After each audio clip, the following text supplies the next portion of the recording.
आपका स्वागत है फिर एक नए वीडियो में। आप लोग देख सकते हैं खैरा में जो दशहरा के शुभ अवसर पर कार्यक्रम और मेला रखा गया था, बहुत बेहतरीन था।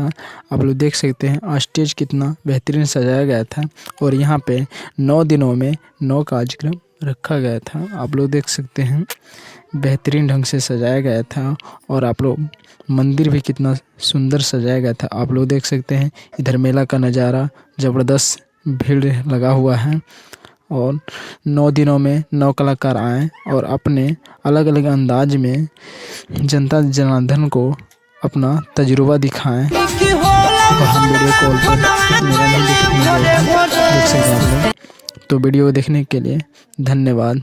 All of you friends, love you.